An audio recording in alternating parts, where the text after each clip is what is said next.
Now, a spectacular falling out between the Philippines President, Ferdinand Marcos Jr., and his deputy, Sara Duterte, has unleashed a war between two of the country's most powerful political dynasties. The arrest of Sara's father, former leader Rodrigo Duterte, for crimes against humanity, is also linked to the fallout with the president. On tonight's foreign correspondent, Natasha Gutierrez reports on how the feud has escalated so dramatically.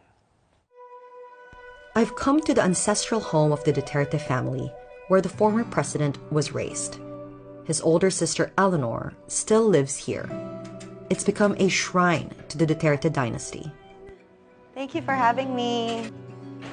Next to me is my brother, who is the former president, Rodrigo Duterte. The 83-year-old is proud of her family's political achievements and doesn't mince words when it comes to the Marcos clan. Do you think President Marcos was behind the impeachment of your niece? Of course, of course. The Republic of the Philippines is in political turmoil. She's accused of corruption and misusing millions of pesos of public funds. What they're using is a technicality in the office of the vice president. That's what they're trying to impeach her for. Like many in Davao, she's convinced the allegations against her family are all political attacks. She believes the charges against Sara are baseless and that the extrajudicial killings under Rodrigo's presidency are made up. During your brother's war on drugs, thousands of Filipinos died. It was all black propaganda. There is no such thing. That never happened. Natasha Gutierrez joins me now in the studio. Natasha, can we start with this feud between the Marcoses and the Dutertes? The president and his deputy, they were once seen as the dream team, a landslide victory in 2022. And now we have this situation where the vice president said publicly that she has contracted a hitman to kill the president if anything were to happen to her. How did it get this bad? I think it's important to start with Alliance and how it was even formed. So when they partnered, they represented the coming together of two of the most powerful political dynasties in the Philippines. Sara is the daughter of Rodrigo Duterte. She is extremely popular. Marcos Jr. needed to partner with her in order to win the presidency. As for the Dutertes, they needed to partner with the next president precisely to protect Rodrigo from persecution for his war on drugs. So from the very beginning, it was an alliance of convenience. So when the cracks started to show, analysts weren't surprised. They knew this was going to happen. But I think what was so shocking was the speed and intensity of the implosion.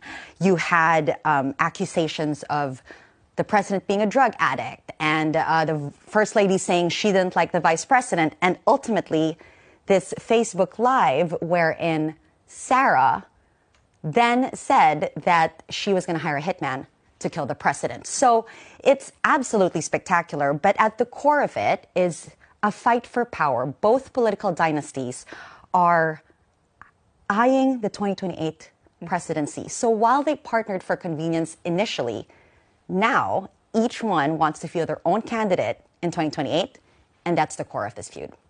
Now, the Dutertes have an entrenched political dynasty. The feud with the Marcoses is causing them problems, though. Sara Duterte has been impeached by the Congress, and now her father is in jail.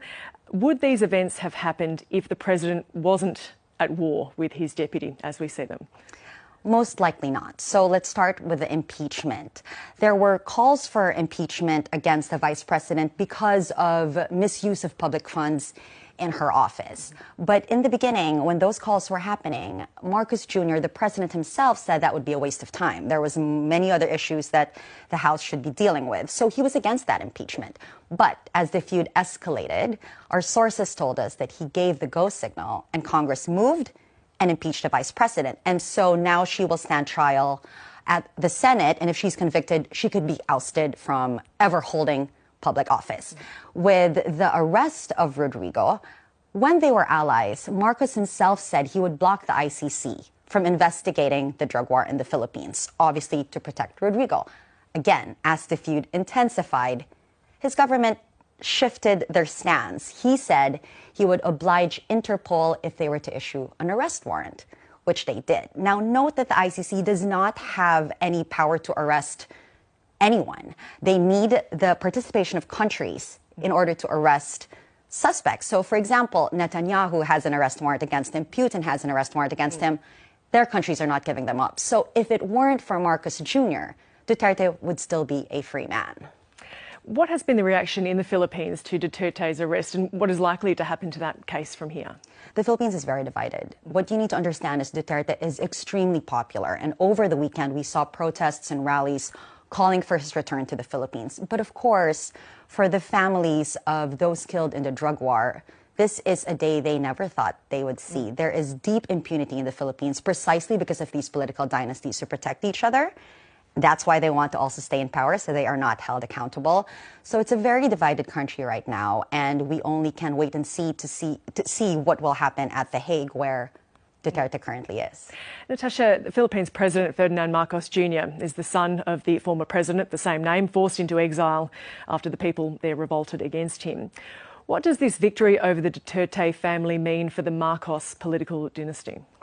He was the son of a former dictator. So can you believe that 40 years after he was ousted, his son is now in power? What does that mean?